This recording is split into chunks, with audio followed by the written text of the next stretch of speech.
Hallelujah. ದೇವರ ನಾಮಕ್ಕೆ ಸ್ತೋತ್ರವಾಗಲಿ. ಆರಾಧನೆಯಲ್ಲಿ ಏನುಂಟು? ದೇವರ ಪ್ರಸನ್ನತೆ, ದೇವರ ಸಾನ್ನಿಧ್ಯ. ಇವತ್ತು ದೇವರ ವಾಕ್ಯ ಅದನ್ನೇ ಮಾತನಾಡೋದು. ದೇವರನ್ನ ಯಾರು ನೋಡ್ತಾರೆ? ದೇವರನ್ನ ಯಾರು ನೋಡ್ತಾರೆ? ಹಲ್ಲೆಲೂಯಾ. ನೋಡೋಣ, ಮಾತಾಯನ ಬರೋ ಸುವಾರ್ತೆ 5ನೇ ಅಧ್ಯಾಯ 8ನೇ ವಾಕ್ಯ. ನಿರ್ಮಲ ಚಿತ್ತರು ಧನ್ಯರು, ಅವರು ದೇವರನ್ನು ನೋಡುವರು. ನಿರ್ಮಲ ಚಿತ್ತರು ಧನ್ಯರು, ಅವರು ದೇವರನ್ನು ನೋಡುವರು. ನಿರ್ಮಲ ಚಿತ್ತರೆಂದರೆ ಯಾರು? ಚಿತ್ತವೆಂದರೆ ಏನು? ಹೃದಯ. ಚಿತ್ತವೆಂದರೆ ಹೃದಯ. ನಮ್ಮ ಹೃದಯವನ್ನು ಶುದ್ಧವಾಗಿರಬೇಕು, ಹೃದಯವನ್ನು ನಿರ್ಮಲವಾಗಿರಬೇಕು. ಹೇಗೆ ಸಾಧ್ಯ ಇದನ್ನು? ಹೇಗೆ ನಮ್ಮ ಚಿತ್ತ? ಯಾಕಂದರೆ ಕೆಟ್ಟ ಹೃದಯ, ಬೈಬಲ್ ಎಬ್ರಿಯರು ಬರೆದ ಪತ್ರಿಕೆಯಲ್ಲಿ ಬರೆದಿದ್ದಾವೆ, ಕೆಟ್ಟ ಹೃದಯ ನಿಮ್ಮಲ್ಲಿ ಯಾರಲ್ಲಿ ಇರಬಾರ್ದು, ಒಳ್ಳೆಯ ಹೃದಯ ಇರಬೇಕು. ಜೆರೆಮೀಯ ಪುಸ್ತಕದಲ್ಲಿ ನೋಡ್ತೀವಿ, ಹೊಸ ಹೃದಯವನ್ನು ನಮಗೆ ಕೊಡ್ತಾರೆ ಅಂತ. ನಿಮ್ಮ ಹೃದಯವನ್ನು ಕೆಟ್ಟ ಹೃದಯವನ್ನು ತೆಗೆದುಹಾಕಿ ಒಳ್ಳೆಯ ಹೃದಯವನ್ನು ದೇವರು ಕೊಡ್ತಾರೆ. ಹಾಗಾದರೆ ನಿರ್ಮಲ ಚಿತ್ತವೆಂದರೆ ಏನು? ಹೇಗೆ ನಾವು ನಿರ್ಮಲ ಚಿತ್ತರಾಗ್ತೀವಿ? ಗೊತ್ತಿಲ್ವಾ? ಯೇಸುವಿನ ರಕ್ತದಲ್ಲಿ ನಾವು ತೊಳೆಯಲ್ಪಟ್ಟಾಗ ನಾವು ನಿರ್ಮಲ ಚಿತ್ತರಾಗ್ತೀವಿ. ಯೇಸುವಿನ ರಕ್ತದಲ್ಲಿ ನಾವು ತೊಳೆಯಲ್ಪಟ್ಟಾಗ ನಾವು ನೀತಿವಂತರಾಗ್ತೀವಿ, ನಿರ್ಮಲ ಚಿತ್ತ ಉಳ್ಳವರಾಗಿರ್ತೀವಿ. ಯಾರ್ಯಾರು ಯೇಸುವಿನಲ್ಲಿ ನಂಬಿಕೆ ಇಟ್ಟು ಯಾರ್ಯಾರು ದೇವರ ಮಕ್ಕಳಾಗಿರ್ತಾರೋ ಅವರಲ್ಲಿ ನಿರ್ಮಲ ಚಿತ್ತ ಉಳ್ಳವರಾಗಿರಬೇಕು. ಹಲ್ಲೆಲೂಯಾ. ಅವರಲ್ಲಿ ನಿರ್ಮಲ ಚಿತ್ತ ಉಳ್ಳವರ. ನಮ್ಮ ಹೃದಯದಲ್ಲಿ ಯಾವುದೇನ ಕೆಟ್ಟ ಚಿಂತೆಗಳು, ದುಶ್ಚಿಂತೆಗಳು ಇವೆಲ್ಲ ಬರ್ತದ? ದೇವರನ್ನ ನೋಡೋಕ್ಕಾಗಲ್ಲ. ನಿರ್ಮಲ ಚಿತ್ತ ಉಳ್ಳವರಾಗಿರಬೇಕು. ನಮ್ಮ ಹೃದಯವು ನಿರ್ಮಲ ಉಳ್ಳವರಾಗಿದ್ದರೆ ಮಾತ್ರ ನಾವು ದೇವರನ್ನು ನೋಡೋಕ್ಕೆ ಸಾಧ್ಯ. ಹಲ್ಲೆಲೂಯಾ. 1 ಯೋಹಾನ 3:1-3 ವಾಕ್ಯ ತಂಗ, ದೇವರ ಮಕ್ಕಳೆಂಬ ಹೆಸರನ್ನ ನಮಗೆ ಕೊಡುವುದರಲ್ಲಿ ತಂದೆ ಎಂಥ ಪ್ರೀತಿಯನ್ನು ನಮ್ಮ ಮೇಲೆ ಇಟ್ಟಿದ್ದಾನೆ ನೋಡಿರಿ. ದೇವರ ಮಕ್ಕಳೆಂದ ಹೆಸರು ನಮಗೆ ಕೊಡುವುದರಲ್ಲಿ ತಂದೆಯು ಎಂಥ ಪ್ರೀತಿಯನ್ನು ನಮ್ಮ ಮೇಲೆ ಇಟ್ಟಿದ್ದಾರೆ ನೋಡಲಿ. ಹಲ್ಲೆಲೂಯಾ. ಹಾಗಾದರೆ ಆಮೇಲೆ ನಾವು ಆತನ ಮಕ್ಕಳಾಗಿದ್ದೀವಿ. ಈ ಕಾರಣದಿಂದ ಓದ ವಾಕ್ಯವನ್ನು, ಲೋಕವು ನಮ್ಮನ್ನು ತಿಳಿದುಕೊಳ್ಳುವುದಿಲ್ಲ, ಅದು ಆತನನ್ನು ತಿಳಿದುಕೊಳ್ಳಲಿಲ್ಲವಲ್ಲ. ಪ್ರಿಯರೇ, ಈಗ ದೇವರ ಮಕ್ಕಳಾಗಿದ್ದೇವೆ. ಮುಂದೆ ನಾವು ಏನಾಗುವೆವು ಅದು ಇನ್ನೂ ಪ್ರತ್ಯಕ್ಷವಾಗಿಲ್ಲ. ಕ್ರಿಸ್ತನು ಪ್ರತ್ಯಕ್ಷವಾದರೆ ನಾವು ಆತನ ಹಾಗಿರುವೆವೆಂದು ಬಲ್ಲೆವು. ಯಾಕಂದರೆ ಆತನಿರುವ ಪ್ರಕಾರವೇ ಆತನನ್ನು ನೋಡುವೆವು. ಆತನಿರುವ ಪ್ರಕಾರವೇ ಆತನನ್ನ ನೋಡುವುದು. ಆತನ ಮೇಲೆ ಈ ನಿರೀಕ್ಷೆ ಇಟ್ಟಿರುವ ಪ್ರತಿಯೊಬ್ಬನು ಕ್ರಿಸ್ತನು ಶುದ್ಧನಾಗಿರುವಂತೆ ತನ್ನನ್ನು ತನ್ನನ್ನು ಶುದ್ಧ ಮಾಡಿಕೊಳ್ಳುತ್ತಾನೆ. ಹಲ್ಲೆಲೂಯಾ. ಏನು ಶುದ್ಧ ಮಾಡಿಕೊಳ್ತಾರೆ? ನಮ್ಮ ಶರೀರ ಅಲ್ಲ, ನಮ್ಮ ಹೃದಯ ಶುದ್ಧವಾಗಿರಬೇಕು. ಯಾರಂಗೆ? ಪ್ರತಿ ಮನುಷ್ಯನು ಕ್ರಿಸ್ತನು ಶುದ್ಧನಾಗಿರುವಂತೆಯೇ ತನ್ನನ್ನು ತಾನೇ ಶುದ್ಧಪಡಿಸಿಕೊಳ್ಳಬೇಕು. ಹಲ್ಲೆಲೂಯಾ. ನಿರ್ಮಲ ಚಿತ್ತರು ಧನ್ಯರು, ಅವರು ದೇವರನ್ನು ನೋಡುವರು. ಹಾಗಾದರೆ ನಮ್ಮ ಹೃದಯ ಹೆಂಗಿರಬೇಕು? ನಿರ್ಮಲ ಚಿತ್ತರಾಗಿರಬೇಕು. ಸ್ವಲ್ಪ ಯೋಚನೆ ಮಾಡಿಕೊಳ್ಳ್ರಿ. ನಮ್ಮ ಹೃದಯ ಶುದ್ಧವಾಗಿದೆಯಾ? ಕೆಟ್ಟ ಚಿಂತೆಗಳು ನಮ್ಮ ಮನಸ್ಸಿನಲ್ಲಿದೆಯಾ? ಸುಳ್ಳಿದೆಯಾ? ಎಲ್ಲ ವಿಷಯಗಳು ನೀವೇ ಯೋಚನೆ ಮಾಡಿಕೊಳ್ಳ್ರಿ. ಇವೆಲ್ಲ ನಿಮ್ಮ ಹೃದಯವನ್ನು ತುಂಬಿದರೆ ನೀವು ದೇವರನ್ನ ನೋಡೋಕ್ಕೆ ಸಾಧ್ಯವಿಲ್ಲ. ಇಲ್ಲಿ ಏನು ಬರೆದಿದ್ದಾರೆ? ನಿರ್ಮಲ ಚಿತ್ತರು ಧನ್ಯರು, ಅವರು ದೇವರನ್ನು ನೋಡುವರು. ಹಲ್ಲೆಲೂಯಾ. ಹಾಗಾದರೆ ನಮ್ಮ ಹೃದಯವು ಹೆಂಗಿರಬೇಕು? ನಿರ್ಮಲವಾಗಿರಬೇಕು. ಹಲ್ಲೆಲೂಯಾ. ದೇವರ ನಾಮಕ್ಕೆ ಸ್ತೋತ್ರವಾಗಲಿ. ಅದಕ್ಕೆ ಹೆಚ್ಚಾಗಿ ನಾವು ಏನು ಮಾಡಬೇಕು ಅಂದರೆ ದೇವರ ವಾಕ್ಯವನ್ನು ಓದಬೇಕು. ದೇವರ ವಾಕ್ಯ ನಮ್ಮನ್ನು ಪಾಪದಿಂದ ದೂರ ಇಡ್ತದೆ. ಅಂತೆ ನೀನು ಪಾಪ ಮಾಡಿದರೆ ದೇವರ ವಾಕ್ಯ ನಿನ್ನನ್ನು ದೂರ ಇಡ್ತದೆ. ಗೊತ್ತಾಯ್ತಲ್ಲ? ಅವರು ವಾಕ್ಯ ಓದಲ್ಲ. ಯಾಕೆ? ಅವರಲ್ಲಿ ಏನಿದೆ? ಪಾಪ ಇದೆ. ಯಾಕೆ ವಾಕ್ಯ ಓದಲ್ಲ? ಯಾಕೆ ಬೈಬಲ್ ಓದಲ್ಲ? ಕಾರಣವೇನು? ಅವರಲ್ಲಿ ಹೃದಯ ಸರಿಯಿಲ್ಲ, ಅವರಲ್ಲಿ ಪಾಪವನ್ನು ತುಂಬಿದವೆ. ಹಲ್ಲೆಲೂಯ. ಹಾಗಾದರೆ ನಾವು ನಿರ್ಮಲ ಚಿತ್ತರಾಗಿರಬೇಕು. ಆಮೇಲೆ ಯೇಸು ಕ್ರಿಸ್ತನ ರಕ್ತದಿಂದ ನಾವು ತೊಳೆಯಲ್ಪಟ್ಟವರಾಗಿರಬೇಕು. ಹಲ್ಲೆಲೂಯ. ಈ ವಾಕ್ಯ ನೋಡ್ರಿ, ಒಂದು ಪ್ರಕಟಣೆ ಗ್ರಂಥ 1ನೇ ಅಧ್ಯಾಯ 3ನೇ ವಾಕ್ಯ ನೋಡು. ಈ ಪ್ರವಾದನ ವಾಕ್ಯಗಳನ್ನು ಓದುವಂಥವರು, ಕೇಳುವಂಥವರು, ಈ ಪ್ರವಾದನೆಯಲ್ಲಿ ಬರೆದಿರುವ ಮಾತುಗಳನ್ನು ಕೈಕೊಂಡು ನಡೆಯುವವರು ಧನ್ಯರು. ಅವು ನೆರವೇರುವ ಸಮಯ ಸಮೀಪವಾಗಿದೆ. Hallelujah, hallelujah. ಹಾಗಾದರೆ ವಾಕ್ಯ ಓದಬೇಕು. ಕೆಲವರು ಕೇಳಿದ್ರೆ ವಾಕ್ಯ ಬೈಬಲೇ ತೆಗಿಯಲ್ಲ, ಬರೀ ಪ್ರಾರ್ಥನೆ ಒಂದು ಮಾಡಿದರೆ ಆಗಲ್ಲ. ದೇವರ ವಾಕ್ಯ ನಮಗೆ ಬೇಕು. ನಮಗೆ ಊಟ ಮಾಡಲಿಲ್ಲ ಅಂದರೆ ಹೊಟ್ಟೆ ಹಸಿವಾಗಲ್ವಾ? ಅದೇ ಥರ ಒಂದು ಹಸುವೆ ನಮ್ಮಲ್ಲಿ ಬೇಕು. ಈ ಹಸುವೆ ಪೂರೈಸಬೇಕಂದ್ರೆ ದೇವರ ವಾಕ್ಯವನ್ನು ನಾವು ಓದಬೇಕು. ದೇವರ ವಾಕ್ಯ ಓದುವರು ಧನ್ಯರು. ಅದು ಮಾತ್ರವಲ್ಲ, ಕೇಳುವವರು ನೀವು ಧನ್ಯರೇ. ಆಮೇಲೆ ಕೈಕೊಂಡು ನಡೆಯುವವರು ಧನ್ಯರು. ಹಾಗಾದರೆ ಓದಿದ್ರೆ ಸಾಲದು, ಕೇಳಿದ್ರೆ ಸಾಲದು, ಕೈಕೊಂಡು ನಡಿಬೇಕು. ದೇವರ ವಾಕ್ಯ ಕೈಕೊಂಡು ಯಾರು ನಡೀತಾರೋ ಅವರೇ ಧನ್ಯರು. ಹಲ್ಲೆಲೂಯ. ನಮಗೊಂದು ನಿರೀಕ್ಷೆ ಇದ್ದಾವೆ ಇಲ್ವಾ? ಯಾಕಂದರೆ ಆತನ ಮೇಲೆ ನಿರೀಕ್ಷೆಯನ್ನಿಟ್ಟಿರುವ ಪ್ರತಿಯೊಬ್ಬರು ಕ್ರಿಸ್ತನ ಶುದ್ಧನಾಗಿರುವಂತೆ ತನ್ನನ್ನು ಶುದ್ಧ ಮಾಡಿಕೊಳ್ಳುತ್ತಾನೆ. ತನ್ನನ್ನು ತಾನೇ ಶುದ್ಧ ಮಾಡಿಕೊಳ್ಳುವುದು. ಎಷ್ಟು ಜನಕ್ಕೆ ನಿರೀಕ್ಷೆ ಇದ್ದಾವೆ? ನಿರೀಕ್ಷೆ ಎಷ್ಟು ಜನಕ್ಕಿದ್ದಾವೆ ರೀ? ಏನು ನಿರೀಕ್ಷೆ? ನಮ್ಮ ಯೇಸು ಬರ್ತಾನೆ, ನಮ್ಮ ಯೇಸು ಬರ್ತಾನೆ, ಕ್ರಿಸ್ತನು ಬರ್ತಾನೆ. ಅದೇ ನಮ್ಮ ನಿರೀಕ್ಷೆ. ನಾವು ಈ ಲೋಕದವರಲ್ಲ, ಈ ಲೋಕದ ಪೌರತ್ವ ನಮಗಿಲ್ಲ. ಹಲ್ಲೆಲೂಯ. ನಾವು ಯಾವ ಸಂಸ್ಥಾನದವರು? ಪರಲೋಕ ಸಂಸ್ಥಾನ. ಎಂದಿದ್ರು ಅಲ್ಲಿಗೆ ಹೋಗೋರು ನಾವು. ಹಾಗಾದರೆ ನಿನ್ನ ಹೃದಯವನ್ನು ಶುದ್ಧವಾಗಿರಬೇಕು. ದೇವರನ್ನ ನೋಡಬೇಕಾ? ಶುದ್ಧವಾಗಿರ್ಬೇಕು. ಹಲ್ಲೆಲೂಯ. ಮತ್ತು ನಾವು ನೋಡ್ಕೊಳ್ಳೋಣ, ದೇವರನ್ನ ನೋಡಿರುವ ಒಬ್ಬ ಮನುಷ್ಯನು. ಮೊಟ್ಟ ಮೊದಲನೇದಾಗಿ ಅಬ್ರಹಾಮನು. ಆದಿಕಾಂಡ 18ನೇ ಅಧ್ಯಾಯ ನೋಡು, 1ರಿಂದ 3ನೇ ವಾಕ್ಯ ತಂಗ. ಅಬ್ರಹಾಮನು ಮಧ್ಯಾಹ್ನದಲ್ಲಿ ಮಮ್ರೆ ತೋಪಿನ ತನ್ನ ಗುಡಾರದಲ್ಲಿ ಬಾಗಲಲ್ಲಿ ಕೂತಿರುವಾಗ ಯೆಹೋವನವನಿಗೆ ದರ್ಶನ ಕೊಟ್ಟನು. ಯಾರು ದರ್ಶನವಾದನು? ಯೆಹೋವನ ದರ್ಶನವಾದನು. ಹಾಗಾದರೆ ಅಬ್ರಹಾಮನಿಗೆ ಯೆಹೋವನು ದರ್ಶನ. ಯೆಹೋವನಂದ್ರೆ ಯಾರು? ಸರ್ವಶಕ್ತನಾದ ದೇವರು ಅಬ್ರಹಾಮನಿಗೆ ದರ್ಶನವಾಯಿತು. ಯಾಕೆ? ಅವನ ಹೃದಯ ಶುದ್ಧವಾಯಿತು. ಆಮೆನ್. ಹಲ್ಲೆಲೂಯ. ಅವನ ಹೃದಯ ಶುದ್ಧವಾಯಿತು. ದೇವರ ಮಾತಿನ ಮೇರೆಗೆ ಆ ಕಡೆ ಈ ಕಡೆ ನೋಡ್ದಂಗೆ ಹೋದಿರೋ ವ್ಯಕ್ತಿ ಇದ್ದರೆ ಅವನ ಅಬ್ರಹಾಮನೇ.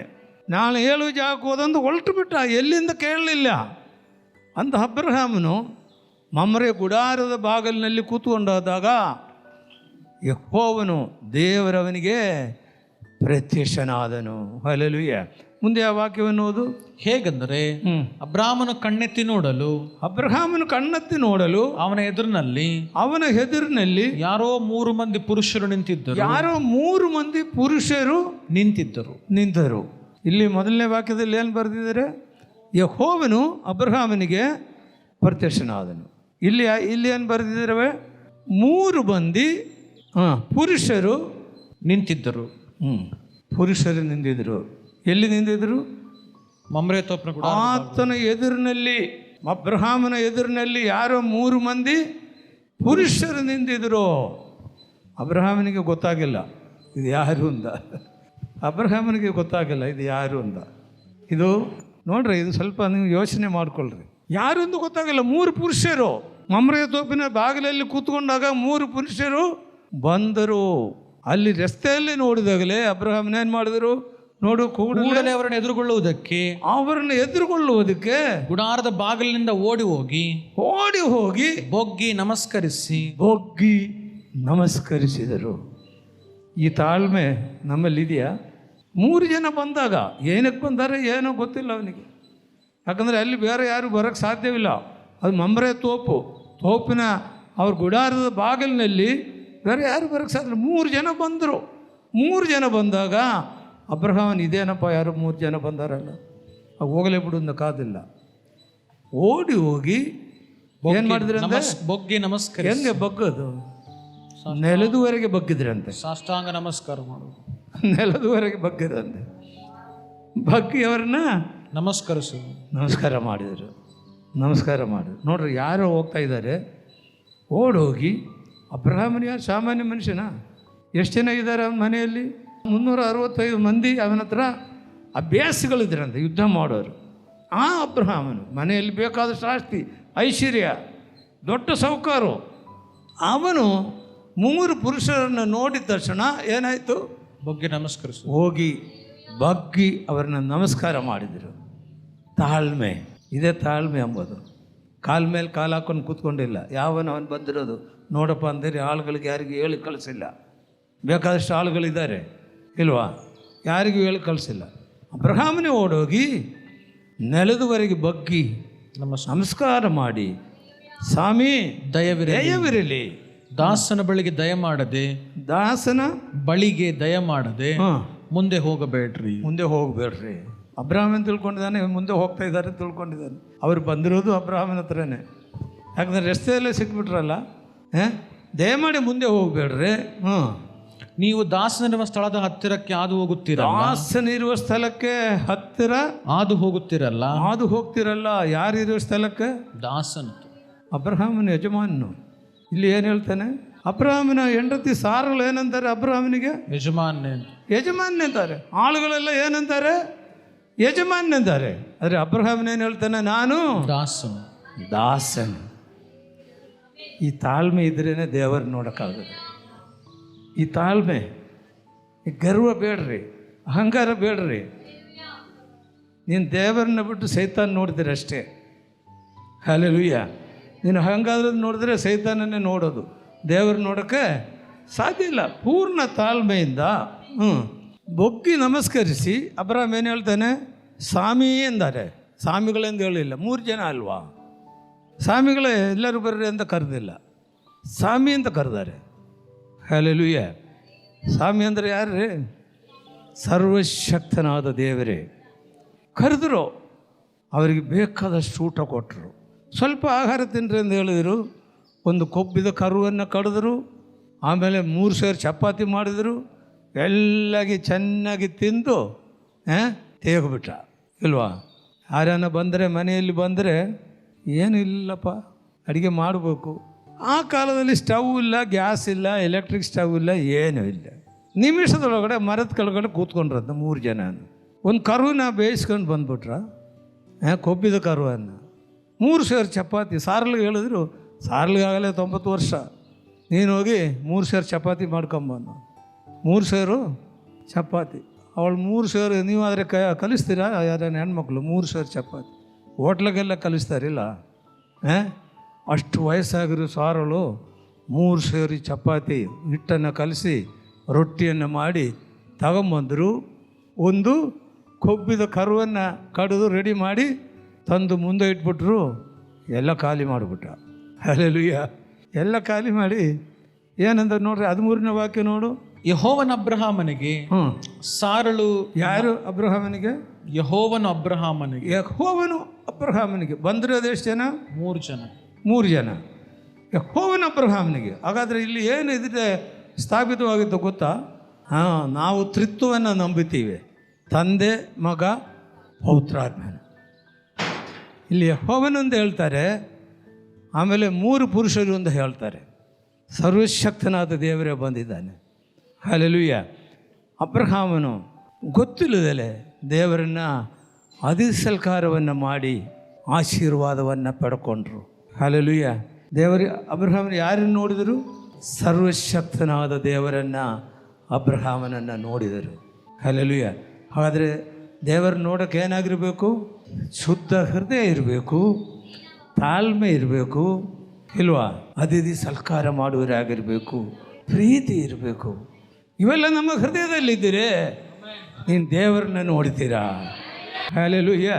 ನಾವು ಆರಾಧನೆ ಮಾಡೋದು ಯಾರಿಗೆ? ದೇವರಿಗೆ. ಆ ದೇವರಿಗೆ ಆರಾಧನೆ ಮಾಡ್ತೀನಿ, ಆ ದೇವರನ್ನ ನಾವು ನೋಡಿದ್ದೀರಾ? ನೋಡಿದ್ದೀರಾ? ಇಲ್ಲೇ ಇದ್ದಾರೆ ನಮ್ಮ ಮಧ್ಯದಲ್ಲಿದ್ದಾರೆ. ಯೇಸು ಏನು ಹೇಳಿದ್ದಾರೆ? 2-3 ದಿನ ಸನ್ನಿಧಿಯಲ್ಲಿ ಸೇರಿ ಬಂದರು, ಅವರ ಮಧ್ಯದಲ್ಲಿ ನಾನು ಇದ್ದೀನಿ. ಹಾಗಾದರೆ ದೇವರು ಎಲ್ಲಿದ್ದಾನೆ? ನಮ್ಮ ಮಧ್ಯದಲ್ಲಿ ಇದ್ದಾನೆ. ಆತ್ಮೀಯ ಕಣ್ಣುಗಳಿಂದ ನಾವು ದೇವರನ್ನು ನೋಡಬೇಕು. ದೇವರನ್ನು ನೋಡಬೇಕಂದ್ರೆ 2-3 ಕಂಡೀಷನ್. ಹೃದಯ ನಿರ್ಮಲವಾಗಿರಬೇಕು, ಹೃದಯ ಶುದ್ಧವಾಗಿರಬೇಕು, ತಾಳ್ಮೆ ಉಳ್ಳವರಾಗಿರಬೇಕು, ಕಪಟ ಇರಬಾರದು, ಅಧಿಸಲ್ಕಾರವನ್ನು ಮಾಡಬೇಕು. ಇವೆಲ್ಲ ಅಬ್ರಹಾಮನ ಮಾಡಿದರು. ಅಬ್ರಹಾಮನೇನು ಮಾಡಿದರು? ದೇವರನ್ನು ನೋಡಿದರು. ಹಲ್ಲೆಲೂಯಾ, ದೇವರ ನಾಮಕ್ಕೆ ಸ್ತೋತ್ರವಾಗಲಿ. ಮುಂದೆ 13ನೇ ವಾಕ್ಯ. ಯೆಹೋವನ ಅಬ್ರಹಾಮನಿಗೆ ಸಾರಳು ನಕ್ಕು, ಮುದುಕಿಯಾದ ನಾನು ಮಗುವನ್ನು ಹೆರುವುದಾದೀತೆ ಎಂದು ಹೇಳಿದ್ದೇನು?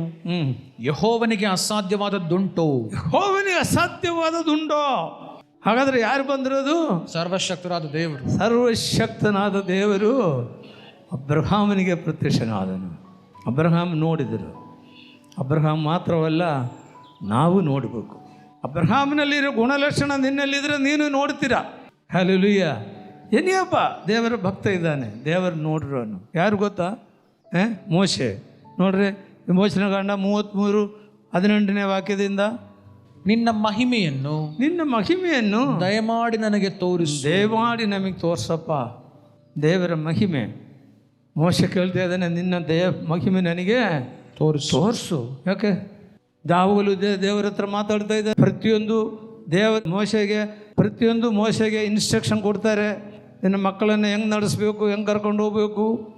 ಎಲ್ಲನೂ ಒಂದು ಗುಡಾರದಲ್ಲಿ ಎಲ್ಲರೂ ಸೇರ್ಕೊಂಡು ಒಂದು ಕಡೆ ಇದ್ದಾಗ ಪ್ರಯಾಣ ಮಾಡಬೇಕಾದ್ರೆ ಮೋಶೆ ಕೇಳ್ತಾನೆ, ನಿನ್ನ ಪ್ರಸನ್ನತೆ ಇಲ್ಲದಲ್ಲೇ ನಾವು ಮುಂದಕ್ಕೆ ಹೋಗಲ್ಲ. ಎಷ್ಟು ಲಕ್ಷ ಜನ? ಸುಮಾರು 24-25-30 ಲಕ್ಷ ಜನ. ಪ್ರಸನ್ನತೆ ಇದ್ದರೆ ನಾವು ಹೋಗ್ತೀವಿ, ಇಲ್ಲಾಂದರೆ ಇಲ್ಲೇ ಇರ್ತೀವಿ ಅಂದರೆ. ದೇವರ ಪ್ರಸನ್ನತೆ ಇಲ್ಲದೇ ನಾವು ಯಾವ ಕಾರ್ಯನೂ ಮಾಡೋಂಗಿಲ್ಲ. ಇದು ಸುಮ್ಮನೆ ತಮಾಷೆ ಹೇಳೋದಲ್ರಿ, ಗಮನ ಇಟ್ಟು ಕೇಳ್ಕೊಳ್ರಿ. ನೀವು ಇದು ಹೃದಯದಲ್ಲಿ ಅಳವಡಿಸ್ಕೊಳ್ರಿ. ಈ ವಾಕ್ಯ ನೀವು ಕೇಳಿದ್ರೆ ನೀವು ಧನ್ಯರು, ಒಳಗೆ ಇಟ್ಕೊಂಡ್ರೆ ಧನ್ಯರು, ಅದರಿಂದ ನಡೆದರೂ ನೀವು ಧನ್ಯರು. ಹಲ್ಲೆಲೂಯಾ. ಹಾಗಾದರೆ ಮೋಶೆ ಏನು ಹೇಳ್ತಾನೆ? ನಿನ್ನ ಪ್ರಸನ್ನತೆ ನಾನು ನೋಡಬೇಕಪ್ಪ ಅಂದಾರೆ. ಹಲ್ಲೆಲೂಯಾ. ಆಮೇಲೆ ನೋಡಿ ಕೆಳಗಡೆ ಆ ವಾಕ್ಯವನ್ನು ಓದು. ಆತನು ನನ್ನ ಸರ್ವೋತ್ತಮತ್ವವನ್ನು ನಿನ್ನೆದುರಾಗಿ. ನಮ್ಮ ದೇವರು ಯಾರ್ರಿ? ಸರ್ವೋತ್ತಮನಾದ ದೇವರು.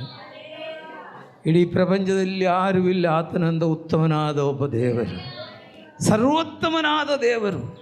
ಅದನ್ನು ನೀನು ನೋಡಬೇಕಾ? ಭಾಳ ಕಷ್ಟ ಐತೆ. ಯಾಕಂದರೆ ದೇವರನ್ನ ನೋಡಿದ್ರೆ ಯಾರು ಬದುಕೇ ಇಲ್ಲ ಅಂತ ಹೇಳ್ತಾರೆ. ನೋಡ ವಾಕ್ಯಗಳಿಗೆ ಓದು. ನನ್ನ ಮುಖವನ್ನು ನೋಡುವುದಕ್ಕಾಗದು, ಮನುಷ್ಯರಲ್ಲಿ ಯಾವನು ನನ್ನನ್ನು ನೋಡಿ ಜೀವಿಸಲಾರದು. ನಾನು ನೋಡಿದ್ರೆ ಯಾವನು ಜೀವಿಸಲ್ಲ. ಅಷ್ಟು ಪ್ರಭಾವಿಯಾದ ದೇವರು. ಇಡೀ ಪ್ರಪಂಚವನ್ನೆಲ್ಲ ಒಂದೇ ಮಾತಿನಲ್ಲಿ ಸೃಷ್ಟಿ ಮಾಡಿರೋ ದೇವರು. ಈ ಪ್ರಪಂಚದಲ್ಲಿ ಎಲ್ಲ ಮನುಷ್ಯರನ್ನ ಸೃಷ್ಟಿ ಮಾಡಿರೋ ದೇವರು. ಅಖಿಲಾಂಡ ಪ್ರಪಂಚದಲ್ಲಿ ಆಕಾಶದಲ್ಲಿರೋ ನಕ್ಷತ್ರಗಳು, ಗ್ಯಾಲಕ್ಸಿಗಳು ಎಲ್ಲ ಸೃಷ್ಟಿ ಇವತ್ತು ತನಕ ಮನುಷ್ಯರಿಗೆ ಒಂದು ನಕ್ಷತ್ರ ಕಂಡುಹಿಡಿಯೋಕ್ಕಾಗಿಲ್ಲ. ಲಕ್ಷ ಕೋಟಾನುಗಟ್ಟಲೆ ಕಿಲೋಮೀಟ್ರ್ ದೂರ ಆ ನಕ್ಷತ್ರಗಳು ದೇವರೇ ಸೃಷ್ಟಿ ಮಾಡಿರೋದು. ಹಲ್ಲೆಲೂಯಾ. ಆ ಸರ್ವೋತ್ತಮನಾದ ದೇವರನ್ನ ನೋಡೋಕ್ಕೆ ಸಾಧ್ಯವಿಲ್ಲ. ಮೋಶೆಗೆ ಆಸೆ, ನಾನು ನೋಡಬೇಕು ಅಂತ. ಅವಾಗ ದೇವರೊಂದು ಪ್ಲಾನ್ ಹೇಳಿಕೊಟ್ರು. ಓದ ಕೆಳಗಡೆ ನೋಡಿ ಏನು ಮಾಡಿದ್ರು ಅಂದ. ಯೆಹೋವನವನಿಗೆ, ಇಲ್ಲಿ ನನ್ನ ಸಮೀಪದಲ್ಲಿ ಒಂದು ಸ್ಥಳ ಇದೆ. ನನ್ನ ಸಮೀಪದಲ್ಲಿ ಒಂದು ಸ್ಥಳ ಇದೆ. ಈ ಬಂಡೆ ಮೇಲೆ ನೀನು ನಿಂತಿರಬೇಕು. ಈ ಬಂಡೆ ಮೇಲೆ ನೀನು ನಿಂತಿರಬೇಕು. ಯಾವ ಬಂಡೆ ರೀ ಅದು? ಕ್ರಿಸ್ತನೆಂಬ ಬಂಡೆ. ಕ್ರಿಸ್ತನೆಂಬ ಬಂಡೆ. ನೀನು ಈ ಬಂಡೆ ಮೇಲೆ ನಿಂತ್ಕೋ. ನಾನು ನೋಡಬೇಕಲ್ಲ, ಆದರೆ ನನ್ನ ಮೊಗ ನಿನ್ನ ನೋಡೋಕ್ಕಾಗಲ್ಲ. ಹೋದರೆ ನೀನು ಭಸ್ಮ ಆಗಿಬಿಡ್ತೀಯ. ನನ್ನನ್ನು ನೋಡ್ರೋರು ಯಾರು ಉಳಿದಿಲ್ಲ ಅಂತ ಹೇಳ್ತಾರೆ. ಹಲ್ಲೆಲೂಯಾ. ಆದರೆ ಮೋಶೆಗೆ ಆಸೆ ದೇವರು ನೋಡಬೇಕಾ? ಈ ಬಂಡೆ ಮೇಲೆ ನಿಂತ್ಕೋ. ನಾನು ಹೋಗಬೇಕಾದ್ರೆ ನಿನ್ನನ್ನು ಎತ್ತಿ ಈ ಬಂಡೆಯ ಸಂಧಿಯಲ್ಲಿ ನಿಲ್ಲಿಸ್ತೀನಿ. ಅವಾಗ ನಾನು ಹೋಗ್ತೀನಿ. ದೇವರು ಏನು ಮಾಡಿದ್ದಾರೆ? ಮೋಶೆ ಕಣ್ಣುಗಳನ್ನು ಮುಚ್ಚಿದ್ದಾರೆ, ಕೈ ಹಿಂಗೆ ಅಂದಿದ್ದಾರೆ. ಮೋಶೆ ದೇವರಿಂಗೆ ಹೋದ್ಮೇಲೆ ದೇವರು ಕೈ ತೆಗೆದ್ರು. ಮೋಶೆ ನೋಡಿದ್ರು. ಏನು ನೋಡಿದ್ರು? ಬೆನ್ನನ್ನು, ಮುಖವನ್ನು ನೋಡಿದ್ರು. ನೋಡು ಓದ ವಾಕ್ಯವನ್ನು. ನೀ ನನ್ನ ಹಿಂಭಾಗವನ್ನು ನೋಡುವೆಯೇ ಹೊರತು ನನ್ನ ಮುಖ ನಿನಗೆ ಕಾಣಿಸುವುದಿಲ್ಲ ಅಂತ ಹೇಳಿ. ಹಾಲೆಲೂಯ್ಯ. ಒಟ್ಟಿನಲ್ಲಿ ದೇವರನ್ನ ಮೋಶೆ ನೋಡಿದರು. ಹಾಲೆಲೂಯ್ಯ. ದೇವರು ನೋಡ್ಬೇಕಾ? ನಮ್ಮ ಹೃದಯ ಹಂಗಿರ್ಬೇಕ್ರಿ, ನಿರ್ಮಲ ಛತ್ರ ಆಗಿರಬೇಕು. ಹಾಲೆಲೂಯ್ಯ. ಇಲ್ಲಿ ನಾವು ಯೋಹಾನ ಸುವಾರ್ತೆ 14ನೇ ಅಧ್ಯಾಯ 8-9 ವಾಕ್ಯದಲ್ಲಿ ನೋಡ್ತೀವಿ, ಫಿಲಿಪ್ಪನಿಗೆ ಒಂದು ಆಸೆ. ಫಿಲಿಪ್ಪನು, ಸ್ವಾಮಿ ನಮಗೆ ತಂದೆಯನ್ನು ತೋರಿಸು, ಸ್ವಾಮಿ ನಮಗೆ ತಂದೆಯನ್ನು ತೋರಿಸು, ನಮಗಷ್ಟೇ ಸಾಕು, ಅಷ್ಟೇ ಸಾಕು, ಇನ್ನು ಯಾರನ್ನು ನೋಡಬೇಡ ಅಂತಾರೆ. ತಂದೆ ದೇವರನ್ನ ನೋಡಬೇಕು ಫಿಲಿಪ್ಪನಿಗೆ. ಫಿಲಿಪ್ಪನ ದೇವರನ್ನ ನೋಡಬೇಕು ಒಂದು ಆಸೆ. ಹಾಲೆಲೂಯ್ಯ. ದೇವರನ್ನ ನೋಡಬೇಕು ಅವನಿಗೆ ಆಸೆ ಬಂದೈತೆ.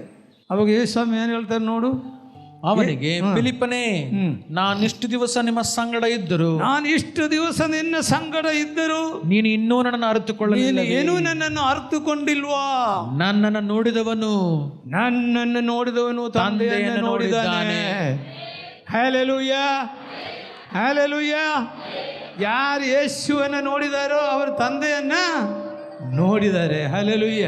ಇಲ್ಲಿ ಫಿಲಿಪ್ಪನು ಆಶೆ ದೇವರು ನೋಡಬೇಕು ಅಂತ. ಯೇಸುವಿನ ಜೊತೆಗೆ ಎಷ್ಟು ದಿವಸ ಇದ್ದರೂ ಕೂಡ ಅವನಿಗೆ ಅರ್ಥವಾಗಿಲ್ಲ. ನಾನು ಯಾರದ್ದು ನೀನು ಅರ್ಥಕೊಂಡಿಲ್ವಾ? ನೀನು ನನ್ನನ್ನು ಸರಿಯಾಗಿ ನೋಡಿದ್ಯಾ? ನೀನು ನನ್ನನ್ನು ನೋಡಿದವನು ತಂದೆಯನ್ನು ನೋಡಿದ್ದಾನೆ. ಹಲ್ಲೆಲೂಯ. ದೇವರ ಮಕ್ಕಳೇ, ದೇವರು ನೋಡಬೇಕಾ? ಯಾರನ್ನು ನೋಡ್ಬೇಕ್ರೆ? ಯೇಸುವನ್ನು ನೋಡಬೇಕು. ಯೇಸುವನ್ನು ನೋಡಬೇಕು. ಆ ಯೇಸು ನಮ್ಮ ಮಧ್ಯದಲ್ಲಿದ್ದಾನೆ. ಆ ಯೇಸು ನಮ್ಮ ಮಧ್ಯದಲ್ಲಿದ್ದಾನೆ. ನೀನು ಆ ಯೇಸುವನ್ನು ನೋಡಿದರೆ ತಂದೆಯನ್ನು ನೋಡಿದಂಗೆ ಆಗ್ತಾರೆ. ಹಲ್ಲೆಲೂಯ್ಯ. ಅದಕ್ಕೆ ಮೋಶೆಗೆ ಹೇಳಿದ್ದು, ನೀನು ಬಂಡೆ ಮೇಲೆ ನಿಂತ್ಕೊಳ್ಳಪ್ಪ ಅಂತ. ಬಂಡೆ ಅಂದರೆ ಯಾರು? ಯೇಸು. ಫಸ್ಟ್ ನೀನು ಯೇಸುವಲ್ಲಿರು. ಯೇಸುವಲ್ಲಿದ್ದರೆ ನೀನು ನನ್ನನ್ನು ನೋಡ್ತೀರಾ. ಹಲ್ಲೆಲೂಯ್ಯ. ಆ ಯೇಸುವೆಲ್ಲ ಅನ್ನು ನಾವು ನೋಡೋದು ಭಾಳ ಪ್ರಾಮುಖ್ಯ. ಹಲ್ಲೆಲೂಯ್ಯ. ಮುಂದೆ ಓದ ವಾಕ್ಯವನ್ನು ಫಿಲಿಪ್ಪಿ 2:6-8 ವಾಕ್ಯ ಎಲ್ಲ ನಿಮಗೆ ಗೊತ್ತಿರೋದೆ. ಆತನ ದೇವ ಸ್ವರೂಪನಾಗಿದ್ದರು. ಯಾರು ದೇವರ ಸ್ವರೂಪನಾಗಿದ್ದರು? ಯೇಸು. ಯೇಸು ದೇವರ ಸ್ವರೂಪನು. ಆಮೇಲೆ ದೇವರಿಗೆ ಸರಿಸಮಾನನಾಗಿರುವುದೆಂಬ, ದೇವರಿಗೆ ಸರಿಸಮಾನನಾಗಿದ್ರು ಯಾರು? ಯೇಸು. ಯೇಸು. ಹಂಗಾರೆ ಯೇಸು ಯಾರ್ರಿ? ದೇವರೇ. ದೇವರೇ. ಯೇಸು ದೇವರೇ, ಬೇರೆ ಯಾರು ಅಲ್ಲ. ಆಮೇಲೆ ನೋಡು, ಅಮೂಲ್ಯ ಪದವಿಯನ್ನ ಬಿಡಲೊಳ್ಳೆನು ಎಂದೆಣಿಸದೆ, ಅಮೂಲ್ಯ ಪದವಿಯನ್ನ ಬಿಟ್ಟು ತನ್ನನ್ನು ಬರದು ಮಾಡಿಕೊಂಡು ದಾಸನ ರೂಪವನ್ನು ಧರಿಸಿಕೊಂಡು ಮನುಷ್ಯರಿಗೆ ಸದೃಶನಾದನು. ಮನುಷ್ಯನಿಗೆ ಸದೃಶರಾದರು. ಹಲ್ಲೆಲೂಯ್ಯ. ಹಾಗೆಯೇ ಮನುಷ್ಯನಿಗೆ ಸದೃಶರಾಗದಕ್ಕೆ 2000 ವರ್ಷಗಳ ಹಿಂದೆ ಯೇಸು ಇಡೀ ಮಾನವರನ್ನು ರಕ್ಷಿಸೋದಕ್ಕೋಸ್ಕರ ಈ ಪ್ರಪಂಚದಲ್ಲಿ ಮಾನವನಾಗಿ ಹುಟ್ಟು ಬಂದಿರೋದು. ದೇವರ ಸ್ವರೂಪ, ದೇವರೇ ಆಗಿದ್ದರು. ಕಡೆಗೇನಾಯಿತು? ಅದನ್ನು ಬೇಡವಂತ ಬಿಟ್ಟು ದಾಸನ ರೂಪವನ್ನು ಧರಿಸಿ. ದಾಸನ ರೂಪ ಅಂದರೆ ಯಾರು? ಅರ್ಥವಾಗಿಲ್ಲ. ನಾವೆಲ್ಲ ಯಾರ್ರಿ? ನಾವೆಲ್ಲ ದಾಸರು ಅಂತ ಹೇಳ್ತೀವಿ. ಯಾರಿಗೆ ದಾಸರು? ದೇವರಿಗೆ ದಾಸರು ನಾವು. ಹಾಗಾದರೆ ದಾಸನ ರೂಪವನ್ನು ತಗೊಂಡು ಏನು ಮಾಡಿದ್ದಾರೆ? ಮನುಷ್ಯರಿಗೆ ಸದೃಶನಾದನು. ಮನುಷ್ಯರಿಗೆ ಸದೃಶನಾದರು. ಹಲ್ಲೆಲೂಯ್ಯ. ಲೂಕನ ಸುವಾರ್ತೆ 2:30 ವಾಕ್ಯ, 2ನೇ ಅಧ್ಯಾಯ 30ನೇ ವಾಕ್ಯ. ನೀನು ನೇಮಿಸಿರುವ ರಕ್ಷಕನನ್ನು ನಾನು ಕಣ್ಣಾರೆ ಕಂಡೆನು. ನೀನು ನೇಮಿಸಿರುವ ರಕ್ಷಕನನ್ನು ನಾನು ಕಣ್ಣಾಲೆ ಕಂಡೆನು. ಯೇಸುವನ್ನು ನೋಡಿರುವ ಒಬ್ಬನು. ದೇವರವನಿಗೆ ವಾಗ್ದಾನ ಕೊಟ್ಟರು, ರಕ್ಷಕನನ್ನು ನೋಡತಂಗ ನೀನು ಸಾಯದೇ ಇಲ್ಲ ಅಂತೇಳಿ. ಯೇಸುವನ್ನು ನೋಡತಂಗ ನೀನು ಸಾಯದೇ ಇಲ್ಲ ಅಂತೇಳಿ. ಸುಮಾರು 200-300 ವರ್ಷ ಅವನು ಆಯುಸಿದ್ದೆಂದು ಹೇಳ್ತಾರೆ. ದಿವಸ ಆಲಯಕ್ಕೆ ಬರ್ತಾನೆ, ಹೋಗ್ತಾನೆ. ಒಂದು ದಿವಸ ಬಂದಾಗ ಮರಿಯಳು ಕೂಸಾದ ಯೇಸುವನ್ನು ಹೊತ್ಕೊಂಡು ಆಲಯಕ್ಕೆ ಬರೋದನ್ನು ನೋಡಿದರು. ಹೆಂಗೆ ಗೊತ್ತಾಯಿತು? ಶಿಮಿಯೋನಿಗೆ ಹೆಂಗೆ ಗೊತ್ತಾಯಿತು? ಅವನು 100 ವರ್ಷದಿಂದ ಕಾಯ್ತಾ ಇದ್ದಾನೆ, ರಕ್ಷಕನ ಬರ್ತಾನೆ ಅಂತ. ಪವಿತ್ರಾತ್ಮನಿಗೆ ಅವನು ಗೊತ್ತಾಯಿತು, ಇದು ಬೇರೆ ಯಾರೂ ಅಲ್ಲ, ರಕ್ಷಕನು. ಅವನೇನು ಹೇಳ್ತಾನೆ ಗೊತ್ತಾ? ನಾನು ರಕ್ಷಕನನ್ನು ನೋಡಿದ್ದೀನಿ, ನನ್ನನ್ನು ತೆಗೆದು ಬಿಡಪ್ಪ, ಟೈಮ್ ಆಯಿತು. ಹಲ್ಲೆಲೂಯ್ಯ. ರಕ್ಷಕನನ್ನು ನೋಡತಂಗ, ಯೇಸುವನ್ನು ನೋಡತಂಗ ನಾನು ಸಾಯೋದೇ ಇಲ್ಲ ಅಂದ. ಹೇಳಿದವನು ಯೇಸುವನ್ನು ನೋಡಿದೆ, ದೇವರಿಗೆ ಪ್ರಾರ್ಥನೆ ಮಾಡಿದ್ದಾನೆ, ನನ್ನ ಆಸೆ ನೆರವೇರಿತು, ರಕ್ಷಕನನ್ನು ನೋಡಿದ್ದೀನಿ, ನನ್ನನ್ನು ತೆಗೆದು ಬಿಡಪ್ಪ ಅಂತೇಳಿ ಶಿಮಿಯೋನ್ ಪ್ರಾರ್ಥನೆ ಮಾಡ್ತಾನೆ. ಆ ಯೇಸುವನ್ನು ನೋಡ್ತೀರಾ ನೀವು? ಯೇಸುವನ್ನು ನೋಡ್ತೀರಾ? ಹಲ್ಲೆಲೂಯ್ಯ. ಆ ಯೇಸು ನಿನ್ನನ್ನು ರಕ್ಷಿಸ್ತಾನೆ. ಯೇಸು ನಿನ್ನ ಕಷ್ಟಗಳಿಂದ ನಿನಗೆ ಬಿಡುಗಡೆ ಕೊಡ್ತಾನೆ. ಯೇಸು ನಿನ್ನ ರೋಗಗಳನ್ನು ಬಿಡುಗಡೆ ಕೊಡ್ತಾನೆ. ಯೇಸು ನಿನ್ನ ಎಲ್ಲ ಸಮಸ್ಯೆಗಳಿಗೆ ಬಿಡುಗಡೆ ಕೊಡ್ತಾನೆ, ನಿನ್ನ ಸಾಲದ ಬಾಧೆಗಳಿಂದ ಬಿಡುಗಡೆ ಕೊಡ್ತಾನೆ, ನಿನ್ನ ರೋಗದಿಂದ ಬಿಡುಗಡೆ ಕೊಡ್ತಾನೆ, ಎಲ್ಲ ಕಷ್ಟಗಳು ಪ್ರಯಾಸಗಳಿಂದ ನಿನಗೆ ಬಿಡುಗಡೆ ಕೊಡ್ತಾನೆ. ಹಲ್ಲೆಲೂಯಾ. ಆ ಯೇಸುವನ್ನು ಕರ್ಕೊಂಡೇ ಇಲ್ಲಿಂದ ಹೋಗ್ಬೇಕು. ಯೇಸುವೆ, ನೀನು ನನ್ನ ಹೃದಯದಲ್ಲಿ ಬಾರಪ್ಪ, ನೀನು ನನಗೆ ಅಷ್ಟೇ ಸಾಕು ಎಂಬುದಾಗಿ ಆ ಯೇಸುವನ್ನು ಬೇಡಿಕೊಳ್ಳ್ರಿ. ಹಲ್ಲೆಲೂಯಾ. ಯೇಸು ನಮ್ಮ ರೋಗವನ್ನು, ನಾನು ಊರಿಗೆ ಹೋಗಿ ಬಂದ ಮೇಲೆ ತೀರ ಅಸ್ವಸ್ಥನಾಗ್ಬಿಟ್ಟ. ಬಿ ಪಿ ನೋಡಿದ್ರೆ 175 ಬಂದ್ಬಿಟ್ಟಿದೆ. 175 180ಕ್ಕೆ BC. ಅಷ್ಟು ಬಿ ಪಿ ಬಂದರೆ ಭಾಳ ಕಷ್ಟ. ಇಲ್ಲ ಸ್ಟ್ರೋಕ್ ಆಗುತ್ತೆ, ಏನಾದರೂ ಹೆಚ್ಚು ಕಮ್ಮಿ ಆಗುತ್ತೆ. ಅಷ್ಟು ಬಿ ಪಿ ಬಂದ್ಬಿಟ್ಟದೆ. ನಾವು ಪ್ರಾರ್ಥನೆ ಮಾಡಿದ್ದೀವಿ, ಡಾಕ್ಟ್ರ್ ಹತ್ರ ಹೋಗಿದ್ದೀವಿ. ಅವತ್ತು ರಾತ್ರಿ ನಿದ್ರೆ ಬರಲಿಲ್ಲ, ವಾಕ್ಯವನ್ನು ಓದಿದ್ದೀವಿ. ಒಂದು ವಾಕ್ಯ ದೇವರು ಕೊಟ್ಟರು ನನಗೆ, ಜೆರೆಮೀಯ 30:17 ವಾಕ್ಯ.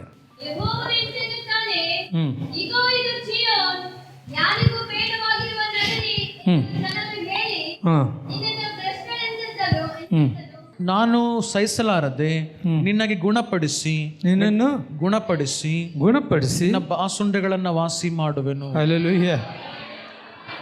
ಈ ವಾಕ್ಯ ಓದಿದೆ, ನಟಗಾಗ್ಬಿಡ್ತು. ಆಮೆನ್. ಬಿ ಪಿ ನಾರ್ಮಲು, ಎಲ್ಲ ನಾರ್ಮಲು. ಹಲ್ಲೆಲೂಯಾ. ಯಾಕೆ ನಿಮ್ಗೆ ಹೇಳಿದೆ ಅಂದರೆ ಇದು ಜೀವವುಳ್ಳ ವಾಕ್ಯ.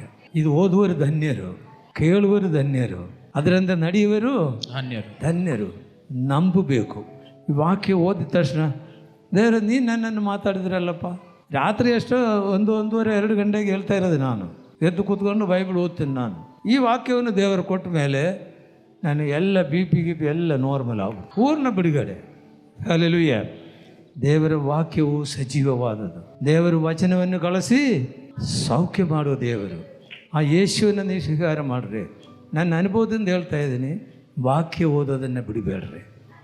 ಈ ವಾಕ್ಯದ ಮೂಲಕವಾಗಿ ದೇವರು ನಿಮ್ಮೊಂದಿಗೆ ಮಾತನಾಡ್ತಾನೆ. ಈ ವಾಕ್ಯದ ಮೂಲಕ ದೇವರು ನಿಮ್ಮೊಂದಿಗೆ ಮಾತನಾಡ್ತಾರೆ. ನೀವು ವಾಕ್ಯ ದೂರ ಬಿಡ್ತೀರಾ, ನೀವು ಪಾಪ ಮಾಡ್ತೀರಾ. ಈ ವಾಕ್ಯ ಓದ್ತೀರಾ, ಪಾಪ ನಿಮ್ಮನ್ನು ಬಿಟ್ಟು ಹೋಗ್ತೀರಿ. ಯಾಕೆ? ನಾವು ನಿರ್ಮಲ ಚಿತ್ತರಾಗಿರಬೇಕು. ನಾವು ನಿರ್ಮಲ ಚಿತ್ತರಾದರೆ ದೇವರು ನೋಡ್ತೀರಿ. ಹಲ್ಲೆಲೂಯಾ. ಈ ವಾಕ್ಯಗಳಿಂದ ದೇವರು ನಮ್ಮನ್ನು ಆಶೀರ್ವದಿಸಲಿ. ನಾವು ಪ್ರಾರ್ಥನೆ ಮಾಡೋಣ. ನಮ್ಮನ್ನು ಬಹಳವಾಗಿ ಪ್ರೀತಿ ಮಾಡುವ ಸ್ವರ್ಗೀಯ ತಂದೆಯಾದ ದೇವರೇ, ಯೇಸುವೇ, ನನ್ನ ಅಮೂಲ್ಯವಾದ ವಾಕ್ಯವನ್ನು ನಾವು ಕೇಳಿದ್ದೀವಲ್ಲಪ್ಪ. ನಿರ್ಮಲ ಚಿತ್ತರು ಧನ್ಯರು, ಅವರು ದೇವರನ್ನು ನೋಡಿವೆ ಎಂಬುದಾಗಿ. ಕರ್ತನೆ, ನಾವು ನಿರ್ಮಲ ಚಿತ್ತರಾಗಿ ನಿನ್ನ ವಾಕ್ಯ ಓದುವರಾಗಿ ಅದರಿಂದ ನಡೆಯುವರಾಗಿ ನೀನು ನಮ್ಮನ್ನು ಮಾರ್ಪಡಿಸಪ್ಪ ಕರ್ತನೆ. ನಾವು ನಿಮ್ಮನ್ನು ನೋಡಬೇಕಪ್ಪ. ನಿನ್ನ ಪ್ರಸನ್ನತೆ ನಮಗೆ ಬೇಕಪ್ಪ ಕರ್ತನೆ. ನೀನು ಇಲ್ಲದಲ್ಲೇ ನಾವು ಎಂದಿಗೂ ಜೀವಿಸೋಕ್ಕೆ ಸಾಧ್ಯವಿಲ್ಲಲ್ಲಪ್ಪ ಕರ್ತನೆ. ನನ್ನ ಹತ್ರ ಬರುವವರನ್ನ ನಾನು ಎಂದಿಗೂ ತಳ್ಳಿ ಬಿಡುವುದಿಲ್ಲ ಎಂಬುದಾಗಿ ನಿನ್ನ ವಾಕ್ಯದಲ್ಲಿ ನಿನಗೆ ಹೇಳಿದ್ದೀವಲ್ಲಪ್ಪ ಕರ್ತನೆ. ಯೇಸುವೇ, ನಾವು ನಿಮ್ಮ ಹತ್ರ ಬರ್ತಾ ಇದ್ದೀನಿ ಕರ್ತನೆ. ಹಲ್ಲೆಲೂಯಾ. ನನ್ನನ್ನು ಬಿಟ್ಟರೆ ನೀನು ಏನು ಮಾಡಲಾರೆ ಎಂಬುದಾಗಿ ಕೂಡ ನಿನ್ನ ವಾಕ್ಯದಲ್ಲಿ ಉಂಟಲ್ಲ. ಯೇಸುವೇ, ನಿನ್ನನ್ನು ಬಿಟ್ಟು ನಾವು ಏನು ಮಾಡಿದರೂ ಸಾಧ್ಯವಾಗಲ್ಲಪ್ಪ. ನಾವು ನೀನು ನಮಗೆ ಬೇಕು ಕರ್ತನೆ. ನಾವು ನಿಮ್ಮನ್ನು ಆರಾಧಿಸ್ತೀವಿ, ನಾವು ನಿಮ್ಮನ್ನು ಸ್ತುತಿಸ್ತೀವಿ, ನಾವು ನಿಮ್ಮನ್ನು ಕೊಂಡಾಡ್ತೀವಿ ಕರ್ತನೆ. ಈ ವಾಕ್ಯ ಕೇಳುವ ಪ್ರತಿಯೊಬ್ಬರನ್ನ ಆಶೀರ್ವದಿಸಪ್ಪ. ಅದು ಹೃದಯದಲ್ಲಿ ನಾಟುವಂತೆ ಮಾಡಪ್ಪ. ಯೇಸುವೇ, ನಿರ್ಮಲ ಚಿತ್ತರಾಗಿ ಜೀವಿಸುವಂತೆ ನೀನು ಸಹಾಯ ಮಾಡು. ಯೇಸು ಕ್ರಿಸ್ತನ ನಾಮದಲ್ಲಿ ಬೇಡ್ತೀವಿ ತಂದೆಯೇ,